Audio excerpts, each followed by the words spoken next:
Hello friends, I am your study mate Sarika Ramola और आज हम करने वाले हैं भारत के नोबेल पुरस्कार विजेताओं के बारे में। जिन विभूतियों को नोबेल पुरस्कार से सम्मानित किया जा चुका है उनके बारे में हम देखेंगे, क्योंकि एग्जाम में इनसे रिलेटेड क्वेश्चन पूछे जाते हैं। और आप देखेंगे कि जो भी हमारे इंपॉर्टेंट टॉपिक होते हैं उन सबको हमें कवर करना होता है। तो आप लोग बड़े ध्यान से देखिएगा और समझ के इस टॉपिक को समझिएगा, ताकि क्या होगा कि एग्जाम में जब ये क्वेश्चन आए तो आपका समझा हुआ रहेगा, रटना नहीं है। तो क्या होगा, इजीली आप उसको कर पाएंगे।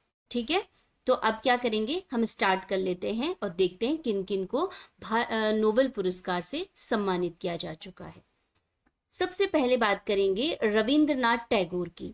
रविंद्रनाथ टैगोर पहले ऐसे व्यक्ति रहे हैं भारत के जिन्हें नोबेल पुरस्कार से सम्मानित किया जा चुका है। आप देखिए कि रविन्द्रनाथ टैगोर जी क्या थे, एक कवि थे। वो काव्य संग्रह करते थे। ठीक है, वैसे तो वो बहुत सारी चीजों की रचना करते थे, लेकिन बेसिकली उनको जाना जाता है कवि के रूप में। ठीक है, तो उनका एक काव्य संग्रह जिसका नाम क्या है, गीतांजलि। गीतांजलि के लिए उनको साहित्य का नोबेल पुरस्कार मिला। ठीक है, किसका नोबेल पुरस्कार, साहित्य का, और 1913 में। चलिए नेक्स्ट देख लेते हैं। दूसरे नंबर पे सर चंद्रशेखर वेंकट रमन। सर चंद्रशेखर वेंकट रमन, या इनको सीवी रमन भी कहते हैं, इनको मिला लाइट के कणों के बिखराव और उसका विस्तृत अध्ययन। यानी कुल मिला के हम बात करेंगे तो प्रकाश पे जो इन्होंने अध्ययन किया, प्रकाश के प्रकीर्णन पे इनका जो अध्ययन रहा उसके लिए। और प्रकाश का अध्ययन हम किस में करते हैं, भौतिकी में करते हैं। ठीक है, तो इसीलिए इनको 1930 यानी 1930 में भौतिकी का नोबेल पुरस्कार दिया गया। ठीक है, भौतिक विज्ञान का। तो कई बार इनका क्षेत्र पूछा जाता है, साथ ही ज्यादातर अगर आप क्वेश्चन देखेंगे पुराने पेपर उठा के तो इनका साल पूछा गया कि किस वर्ष इनको नोबेल पुरस्कार से सम्मानित किया गया। ठीक है, अब आप देखिए जो इनका आविष्कार है इसको रमन प्रभाव या रमन इफेक्ट भी कहा जाता है। ठीक है, अगर आपके पास क्वेश्चन आए, मैं यहीं पे आपको ज्यादातर क्वेश्चन समझा भी दूंगी। अगर आपको पास क्वेश्चन आता है कि भारत के प्रथम वो वैज्ञानिक कौन से हैं जिन्हें विज्ञान के क्षेत्र में नोबेल पुरस्कार दिया गया, तो सीवी रमन आंसर आएगा। ठीक है, चलिए नेक्स्ट आ जाते हैं हरगोविंद खुराना। तीसरे नंबर पे कौन आ जाएंगे, हरगोविंद खुराना आ जाएंगे। इन्होंने क्या किया था कि आनुवंशिक कोड यानी जो कृत्रिम जीन्स होते हैं, ठीक है, जीन जो होते हैं उनके संश्लेषण पे इन्होंने काम किया था। और ये किस क्षेत्र में होता है, चिकित्सा के क्षेत्र में काम किया इन्होंने। ठीक है, इसीलिए इनको 1968 में क्या दिया गया, चिकित्सा का नोबेल पुरस्कार दिया गया। और कई बार क्या होता है कि डायरेक्ट कैसे क्वेश्चन पूछते हैं कि हरगोविंद खुराना जी को किस क्षेत्र में या किस खोज के लिए नोबेल पुरस्कार दिया गया।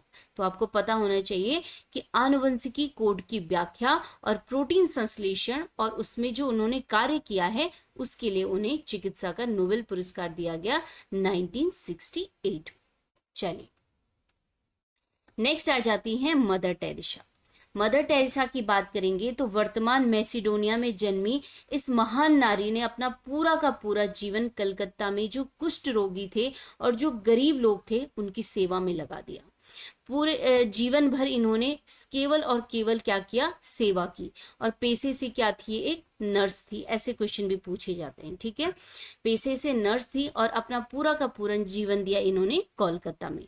बात करेंगे तो इन्होंने तुरंत ही फिर भारत की नागरिकता ले ली थी और हमेशा के लिए क्या हो गई, ये भारत की नागरिक हो गई। अब आप देखिए इन सामाजिक कार्यों के लिए इन्हें 1979 में शांति का नोबेल पुरस्कार दिया गया। ठीक है, कब, 1979 में, 79 में शांति का नोबेल पुरस्कार दिया गया। अब आप देखिए ये भारत की प्रथम और एकमात्र महिला हैं जिन्हें नोबेल पुरस्कार से सम्मानित किया गया। ठीक है, इसे ध्यान रखेंगे। नेक्स्ट आ जाते हैं सुब्रमण्यम चंद्रशेखर। इनको भी दिया गया भौतिकी के क्षेत्र में नोबेल पुरस्कार। और इन्होंने क्या किया, जो सितारे होते हैं, स्टार्स होते हैं, उनकी संरचना और उनके विकास पर एक सैद्धांतिक अध्ययन किया। ठीक है, थियोरेटिकल जो स्टडी होती है वो की इन्होंने, जिसको नाम से जाना जाता है चंद्रशेखर सीमा के नाम से भी जाना जाता है। ठीक है, और साल कब हुआ जो इनको नोबेल पुरस्कार दिया गया, 1980 3 में, ठीक है, और किसका, भौतिकी का। चलिए नेक्स्ट देख लेते हैं अमर्त्य सेन। यहाँ से बहुत सारे क्वेश्चन आते हैं अमर्त्य सेन से, ठीक है। अमर्त्य सेन की बात करेंगे तो इनका जो बचपन रहा बंगाल में एक बीता, और जब बंगाल में इन्होंने अपनी आंखों के सामने वहां पर जब अकाल पड़ा था उसको देखा था, ठीक है। अब इन्होंने जब वो अकाल देखा तो उसमें इन्होंने क्या स्टडी की, एनालिसिस किया इन्होंने कि उस अकाल और उस सूखे का जो प्रभाव पड़ा वो केवल निम्न और मध्यम वर्ग के लोगों में पड़ा, ठीक है। और जो हाई प्रोफाइल लोग थे वो 4-5% होते हैं, उस पर उनका कोई असर नहीं हुआ। तो इन्होंने क्या किया, जो अकाल है, गरीबी, असमानता, इस क्षेत्र में इन्होंने अग्रणीय दृष्टिकोण के लिए मतलब एक एनालिसिस किया इन्होंने सब चीज पे। तो जो ग्लोबल कम्युनिटी है उन्होंने इनके कार्यों को सराहा, ठीक है। और उसके बाद जो कल्याणकारी अर्थशास्त्र है उसके उनके योगदान के लिए इन्हें अर्थशास्त्र का नोबेल पुरस्कार दिया गया, ठीक है। किसका, अर्थशास्त्र का नोबेल पुरस्कार। और किस वर्ष, 1998 में, याद रखिएगा साल, और क्षेत्र अर्थशास्त्र। अब आप देखिए कि जितने भी मैं आपको बताते हुए जा रही हूँ, केवल मदर टेरेसा और रविन्द्रनाथ टैगोर को छोड़कर बाकी सब लोग लगभग उन्होंने दूसरे देशों की नागरिकता ली है, और उनके इस दृष्टिकोण को भारत ने नहीं बल्कि अन्य देशों ने क्या किया है, जाना है, और उसके बाद उनको ये प्राइज मिला है। ज्यादातर लोग कहाँ रहे इसमें से, अमेरिका की नागरिकता ज्यादातर नोबेल प्राइज वालों ने ले ली थी, ठीक है। चलिए नेक्स्ट देख लेते हैं, 7वें नंबर पे आ जाते हैं वेंकट रमन रामकृष्णन। 2009 में इनको नोबेल प्राइज दिया गया, और इन्होंने काम क्या किया, जो राइबोसोम्स होते हैं इनकी संरचना और कार्य प्रणाली का अध्ययन किया, ठीक है। इनका जो स्ट्रक्चर होता है, और किसी भी चीज की जो संरचना देखी जाती है वो किस में देखी जाती है, बेसिकली रसायन विज्ञान में। तो इसीलिए इनको रसायन विज्ञान का 2009 में क्या मिला था, नोबेल पुरस्कार मिला था, ठीक है। इसके बाद अगर आप देखेंगे एक आर्टिकल आया था इसी टाइम पे, और रामकृष्णन का भी और हरगोविंद खुराना ने भी बहुत पहले लिखी थी ये बात कि हमें भारत का नागरिक ना कहा जाए, ठीक है। और हम मूल के तो भारत के हैं, लेकिन हमें कहा ना जाए, क्योंकि जो सुविधाएं हमें अमेरिका ने दिया हमारे अध्ययन के लिए, जो पैसा हम पे खर्च किया है, शायद भारत वो कभी ना कर पाता। इसीलिए क्या होता है, जो भारत के अच्छे और इंटेलिजेंट इंटेलेक्चुअल जो लोग हैं वो कहाँ जाते हैं, बाहर देशों में चले जाते हैं। तो भारत का जो अच्छा सा अच्छा वर्ग है, जो बच्चे हैं वो कहाँ हैं, बाहर हैं। तो इन लोगों ने उस टाइम पे जो भारत की मीडिया है इससे सवाल किया था कि आप हमें भारत का नागरिक किस हक से कहते हैं, ठीक है। तो ये भी एक प्रश्न खड़ा करता है भारत के लिए। चलिए नेक्स्ट आ जाते हैं 8वें नंबर पे, कैलाश सत्यार्थी। कैलाश सत्यार्थी की बात करेंगे तो इन्होंने अपने जो जीवन काल है इनका अब तक का, इसमें इन्होंने भारत और अन्य देशों में अंतर्राष्ट्रीय स्तर पर इन्होंने काम किया है बच्चों के अधिकारों के लिए, ठीक है। किसके अधिकारों के लिए, बच्चों के, बेसिकली जो 18 साल से नीचे हैं उनके लिए इन्होंने काम किया है। जो बच्चे बधुआ मजदूर बना दिए जाते हैं या उनसे छोटी उम्र में काम कराया जाता है, उनके लिए इन्होंने काम किया है। और देखिए आप, पूरे विश्व भर में इन्होंने 144 देशों में लगभग, जो आंकड़े सामने आए हैं और तो बहुत सारे होंगे, लेकिन लगभग 83,000 से अधिक बच्चों के अधिकारों के लिए काम किया है, ठीक है, जो अपने आप में एक बहुत बड़ा आंकड़ा है। कैलाश सत्यार्थी जी को शांति का नोबेल पुरस्कार दिया गया 2014 में, और इसी के साथ पाकिस्तान की मलाला यूसुफजई को भी शांति का नोबेल पुरस्कार दिया गया। इन दोनों को संयुक्त रूप में दिया गया, ठीक है। तो ये क्वेश्चन भी पूछा जाता है। चलिए नेक्स्ट आ जाते हैं अभिजीत बनर्जी। अभिजीत बनर्जी को अर्थशास्त्र का नोबेल पुरस्कार दिया गया 2019 में, ध्यान रखिएगा इसको, लेटेस्ट, ठीक है, 2019 में दिया गया। और इन्होंने किया, जो पूरे ग्लोब में गरीबी है उसको हम किस प्रकार से कम करें, इसके लिए प्रैक्टिकली इन्होंने काम किया है, ठीक है। तो इसीलिए इनको क्या मिला, अर्थशास्त्र का नोबेल पुरस्कार 2019 में। अब आप देखिए, मैंने BS नायपॉल का नाम पीछे लिखा है, जबकि उनको 2001 में साहित्य का नोबेल पुरस्कार मिल चुका है, ठीक है, लेकिन मैंने इनको लास्ट में डाला है। बात करेंगे, अभी तक हमने जो 9 लोग पढ़े हैं उनका जन्म भारत में हुआ है, मदर टेरेसा को छोड़ के। और बाकी लोगों का जब जन्म भारत में हुआ, लेकिन उन्होंने नागरिकता लगभग ने और देशों के लिए, लेकिन जन्म भारत में हुआ। मदर टेरेसा की बात की जाए तो उनका जन्म बाहर हुआ, नागरिकता उन्होंने कहाँ की ली थी, भारत की ली थी।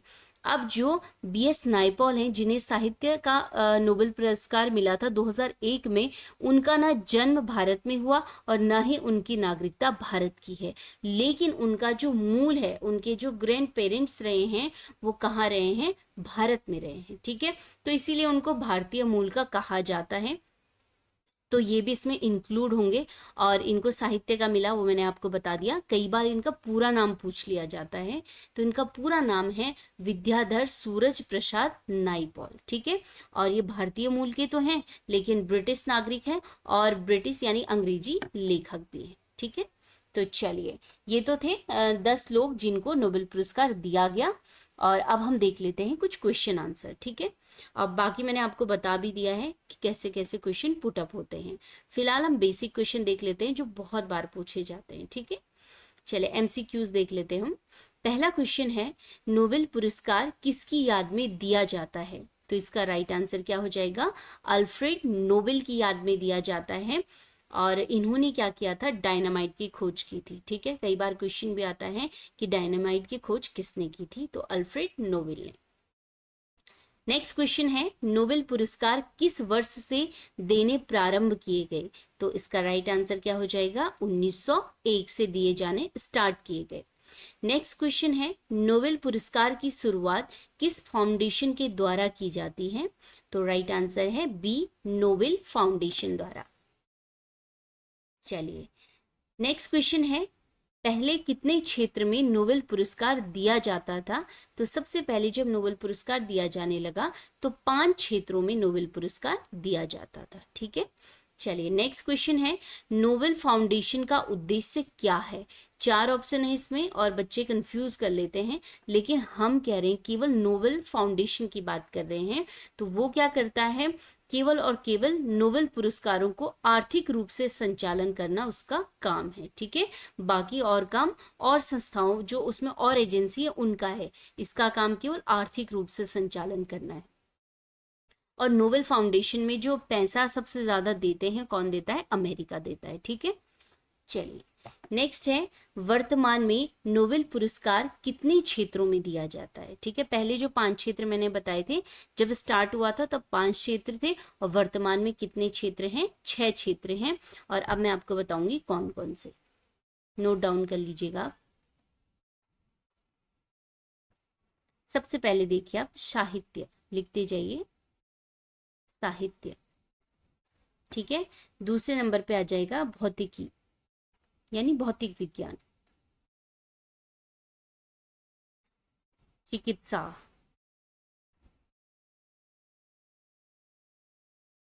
नेक्स्ट आ जाएगा रसायन, रसायन विज्ञान। ठीक है, नेक्स्ट है शांति, जो समाज सेवा के काम करते हैं वो भी इसी के अंदर इंक्लूड होते हैं।